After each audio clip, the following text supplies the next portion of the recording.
pagi Bapak. Selamat pagi. Bagaimana kabarnya hari ini Bapak? Baik, baik. Baik ya. Bagaimana tadi kerjaan mengajar? Baik, lancar kok, lancar. Baik, kalau itu Bapak, kemarin kan kita sudah bertemu dan sudah saya ajarkan cara mengontrol kecemasan Bapak dengan cara teknik napas dalam. Nah, Bapak sudah lakukan belum? Sudah dilakukan sekali di sore hari di rumah. Apa yang Bapak rasakan setelah Ada sedikit rumah kayak relaxan gitu ya. lebih Relax. masih ada kecemasan? Oh enggak sih, mungkin ketika di saat itu ada sedikit penurunan kecemasan. Tapi hari ini masih ada rasa cemas ya? Oh enggak sih, yang ini Hari ini biasa aja sih, biasa. normalnya saja. Karena tadi hujan juga sih. Seger-seger. Baik, kalau begitu Bapak, sesuai janji saya kemarin, hari ini kita akan bertemu dan saya akan memberikan edukasi mengenai pencegahan cedera kepala berulang kepada Bapak. Dan nanti juga saya akan mengajak Bapak untuk mengontrol kecemasan Bapak supaya Bapak tidak stres. Saya akan mengajak Bapak dan melatih Bapak dengan cara teknik hipnotis mengajarin. Nah Bapak, sebelumnya apakah Bapak bersedia? Bersedia ya Bapak ya. Baik, kalau begitu Bapak mau berapa lama nih waktunya nih? Oh, karena saya juga lagi berenggang, bebas ya waktunya mau jaga main juga. Baik, kalau begitu bagaimana kalau 30 menit saja? 30 menit boleh. 30 menit boleh ya. Baik, kalau begitu tempatnya mau di mana nih Pak? Mau di sini apa mau di tempat lain? Oh, maaf nih, pergerakannya agak luas atau bagaimana nih? Kalau memang pergerakannya luas ya mungkin kita tempat yang lebih luas. Kalau memang nggak begitu banyak mungkin sini aja. Kalau pergerakannya sih nggak terlalu luas, paling Gitu. dikit-dikit aja. Oh gitu, mungkin di sini aja. Ya. Baik, kalau begitu Bapak sebelumnya nih Bapak sudah pernah diberikan edukasi belum dari edukasi pencegahan cedera kepala belum dari rumah saya? Kalau tidak salah itu saya pernah ya sekali setelah dari saya di rumah sakit, jangka dari uang dari itu kurang lebih 2 bulan. Diberikan edukasi sama dokter, tapi bukan dokter yang spesialis saya itu orang mungkin dokter. Ketika saya bercerita aja sebenarnya, dia bertanya, saya bercerita, akhirnya dia memberikan solusi sedikit kayak gitu ya. Solusi. Oh, jadi Bapak sudah tahu lah ya, sudah paham lah ya Ya, itu mungkin udah pernah juga, mungkin sudah paham sedikit lah ya. Kalau begitu nanti saya akan ajarkan dulu ya Pak ya. Baik Bapak, di sini saya ada leaflet nih Pak, dibaca-baca nanti di rumah.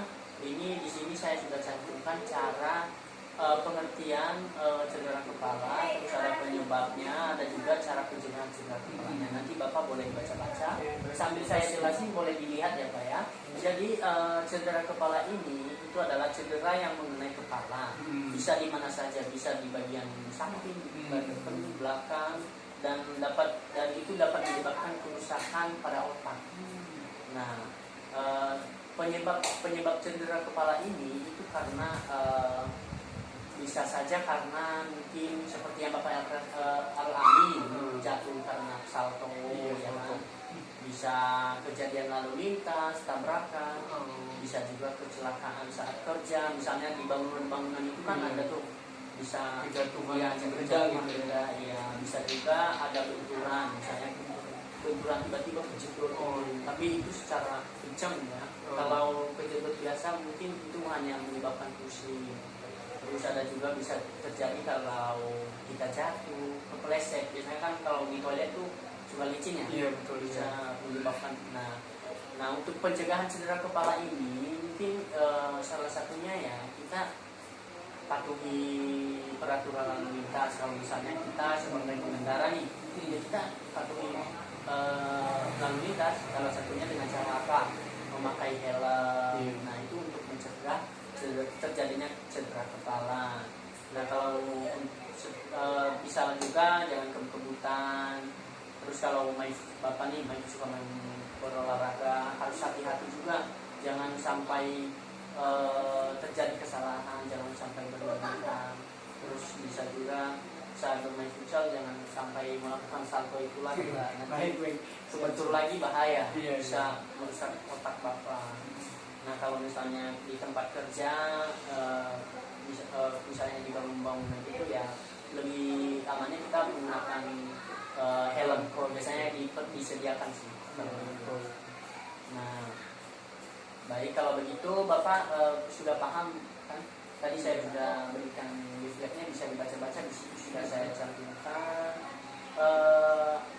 Untuk tanda dan gejalanya itu di situ ada tanda dan gejala cedera kepala itu ada cedera ringan, biasanya itu kehilangan kesadaran kurang dari 30 menit dan tidak ada patah tulang pada tengkorak, tidak ada perdarahan pada kepala. Itu tanda dan gejala untuk cedera kepala secara ringan. Kalau sedangnya itu kehilangan kesadaran lebih dari 30 menit, bisa 31 menit, bisa 30 menit, 35 menit, atau sampai 24 jam.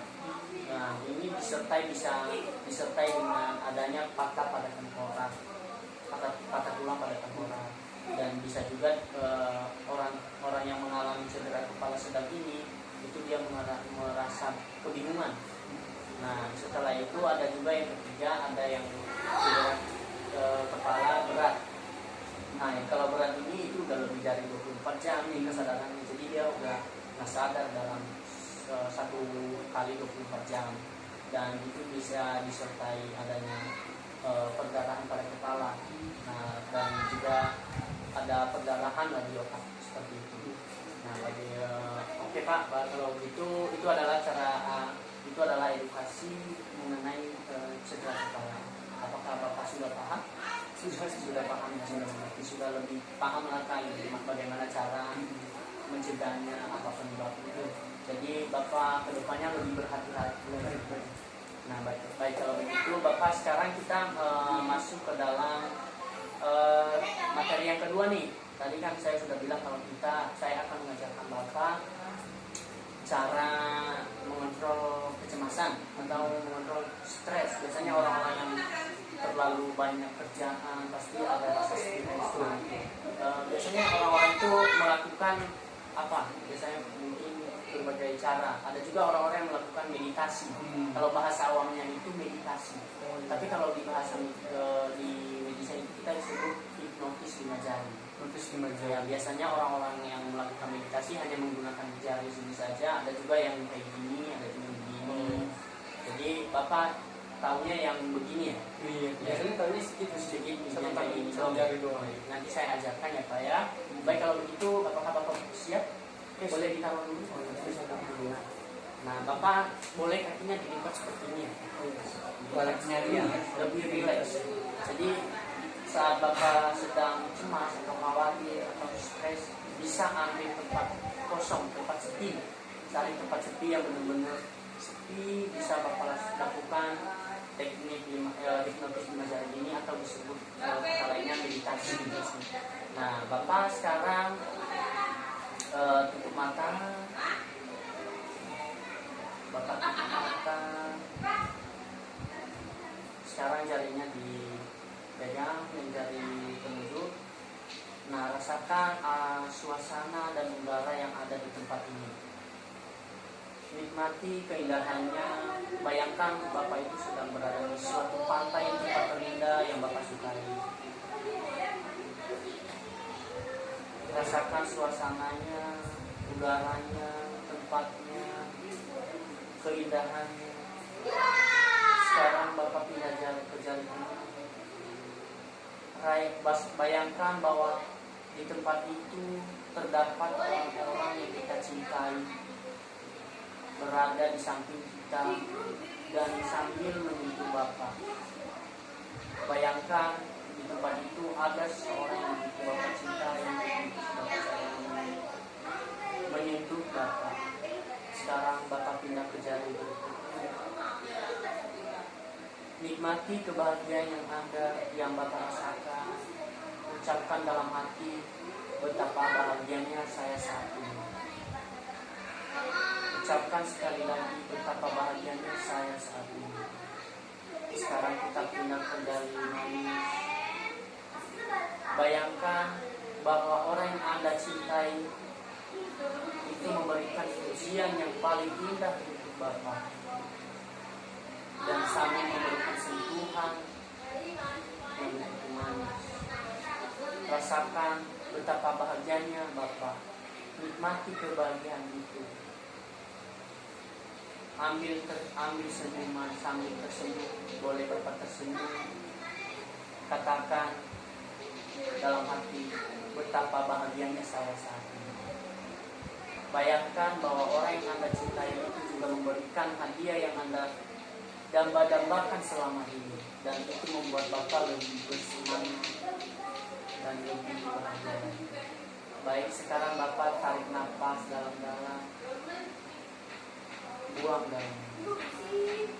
Tarik nafas sekali lagi dalam-dalam, buang dalam. Sekarang Bapak buka mata secara perlahan. Nah, apa yang Bapak rasakan? Lebih rileks. Lebih rileks ya.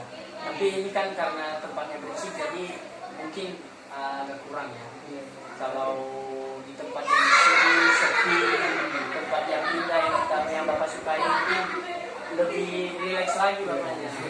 Begitu. Nanti kalau misalnya di rumah nih, Bapak nih udah sampai atau pulang ke rumah, Bapak bisa lakukan ini nih kalau ketika Bapak sedang kerja terus ada tiba-tiba ada masalah yang membuat Bapak itu stres, pusing, tidak bisa menyelesaikan.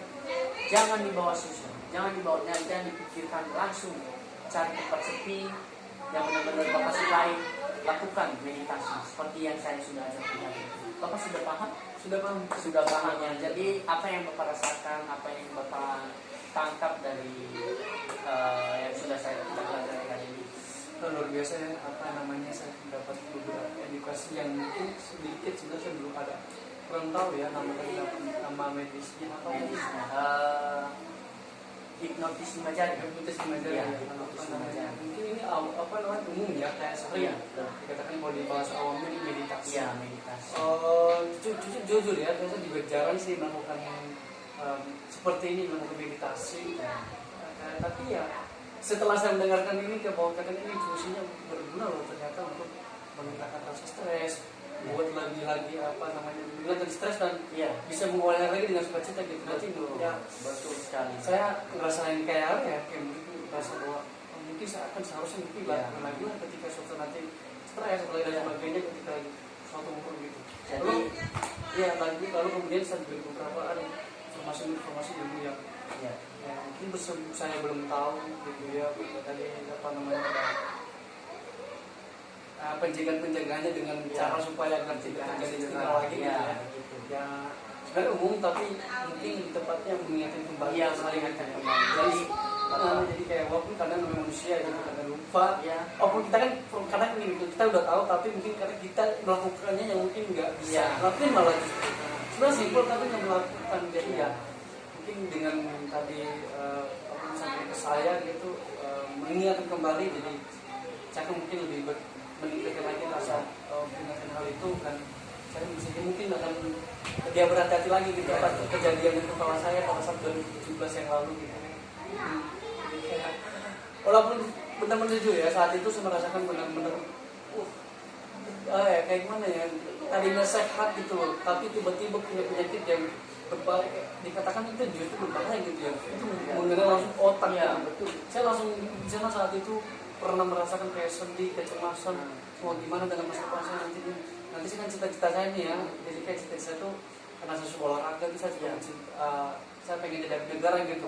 Jadi saya sempat tentara gitu. Jadi kayak saya langsung kepikiran negatifnya, thinking ke sana. Jadi kayak nanti ini kan keras, jadi latihan segala macam begitu. Kalau seandainya masuk bagaimana nih kondisi saya seperti ini, sedangkan di epilepsi kan tidak boleh begitu capek ya. Kalau capek nanti penyakit di kamu lagi. Itu sedikit kecemasan gitu. Jadi Bapak hari ini sudah dapat lah ya ilmu baru, ilmu yang sangat cara pencegahan cedera kepala, mengenai cara melakukan meditasi. Jadi meditasi itu bukan hanya seperti ini saja, hanya orang diam, tapi dia merasakan keindahan di suatu tempat dan membayangkan hal-hal positif mengenai dirinya. Seperti itu ya Pak ya. Bapak nanti kalau sudah sampai di rumah bisa dilakukan. Baik, pasti saya akan kalau begitu Bapak terima kasih atas waktunya. Semoga Bapak cepat sembuh. Semoga kedepannya masa depan Bapak lebih cerah lagi. Amin. Semoga cita-cita Bapak amin. Bapak capai. Amin. Yang penting serahkan semuanya ke Tuhan. Jangan lupa tetap berdoa, tetap semangat, tetap hidup lebih Semangat. ya bersemangat lagi. Baik, Chef. Terima kasih sekali lagi, terima kasih banget sudah berkenan gitu ya, Ya, sama-sama. mengingatkan kembali gitu ya.